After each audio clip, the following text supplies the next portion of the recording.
In this video, I'm going to show you how to access WordPress data so that you can put it on a regular website. Now, you might want to do this if you have websites that are constantly changing.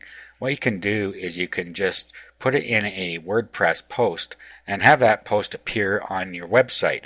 It's quite easy to do, and you can just go in, update the WordPress post, and your site's updated instantly.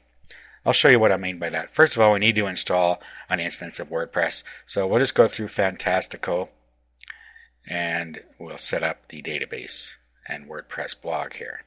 Click on WordPress, new install. Now this has to be on the domain name that you're going to use. It can't be on a different domain name. Okay, so we're going to put this in a working directory. You can put it anywhere you want because you're only going to use this blog to update sites. Okay, and we put in our admin access here. This is just for you to sign in.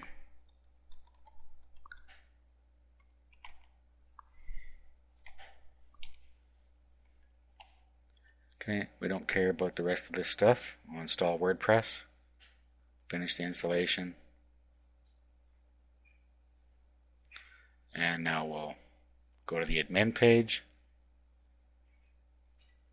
Okay, so here's where our data is going to come from. We'll go to admin and password.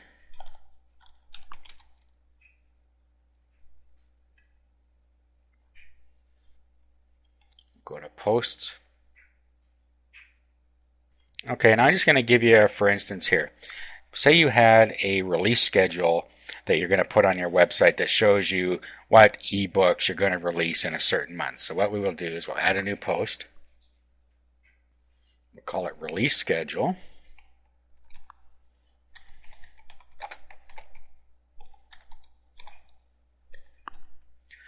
And then you put your release schedule and the content down here. Okay, so this is our example post. We're going to publish this. Now let's go to settings. There's one more thing we should do. Make sure that our blog is not going to show up in the search engines because we're just using this to make sure that we can use the post on other sites. Okay, it's already set to block search engines but allow normal visitors. That's fine. Okay, now what we want to do next is we need to go to our cPanel. Let's go back here. Go back to our control panel. Then let's go to the file manager. We need to track down the config file for this WordPress blog to get the username and password out of it. Okay, so go to the file manager and we're going to go to the web root.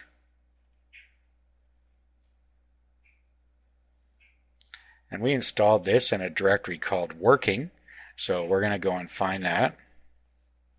Roll down until we find working. Go inside. And what we're looking for is wp-config.php. Here it is here. What we want to do is we want to go and edit this. We're not actually going to change anything. We're just going to look at it. So just click on the editor. And we don't have to worry about the encoding check because we're not going to change anything. We just want some information out of here. Okay, so what we have in here is the database name. So grab that. Okay, and you can see DB name. That means database name. So copy that. Now open a notepad session because you need this information later and you should probably save it somewhere.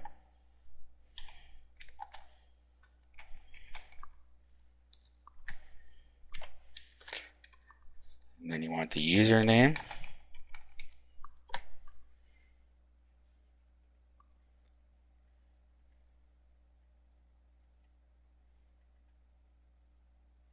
Okay, here's the database user.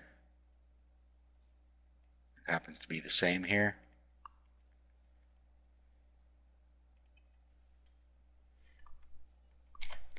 And then the password. These are not the same as what you set up. This is the password to access the database. So here's the password. So grab that out of there. Paste it in here. Okay, you now have what you need to be able to access the database. So what I would do now is I would save this so that I have it ready for use anytime I need it when I want to quote one of my posts in a website. So let's save this, save it as DB info. All right, now the next thing we need to do is just insert some code into the web page we're going to create. Okay, so it doesn't matter whether it's on a blog or anything else, you can access this data. Okay, so what I'm going to do, I'm just going to create a quick web page here. Okay, so we'll just see.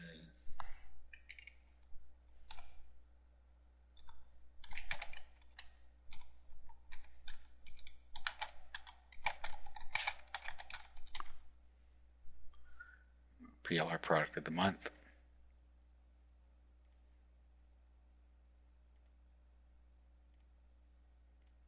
Then I'll just save this as a page.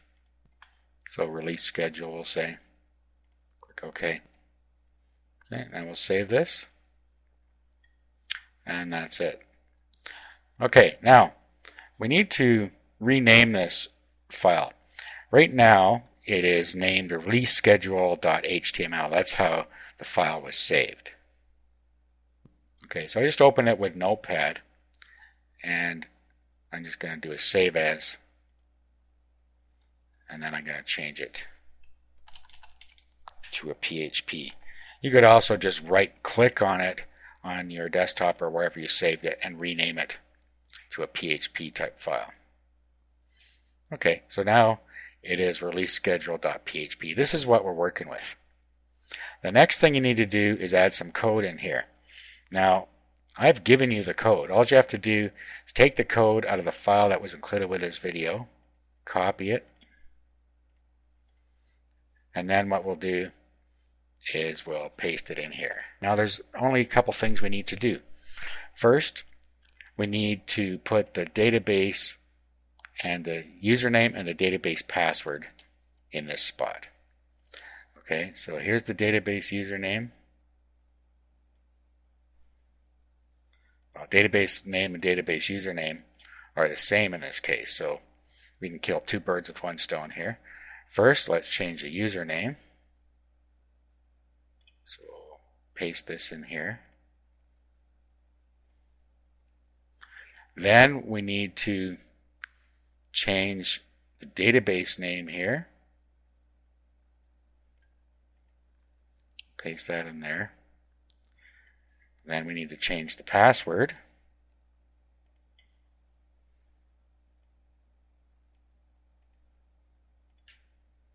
So grab that. And then you put that in where it wants the password here. It says DB password. Paste it in there. And the last thing is we need the name of the post.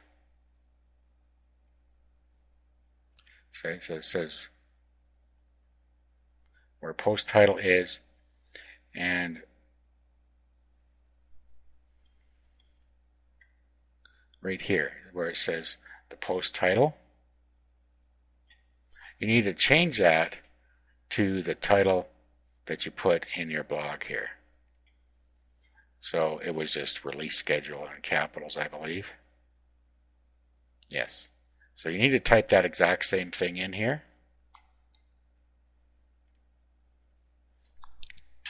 So release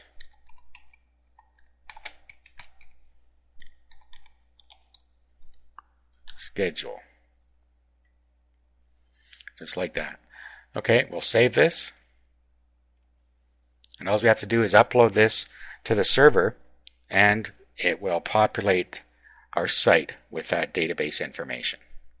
So let's upload that. Just open up FileZilla.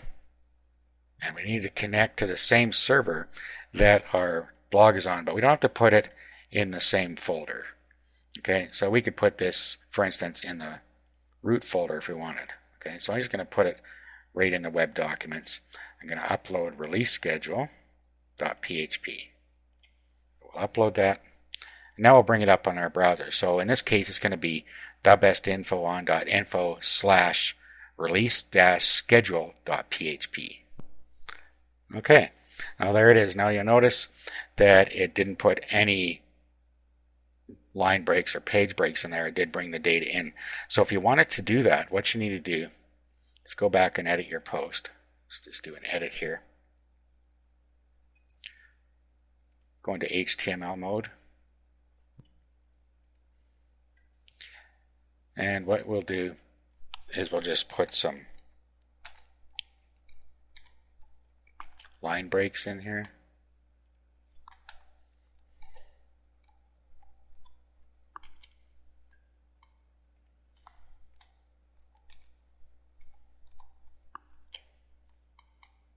Like so.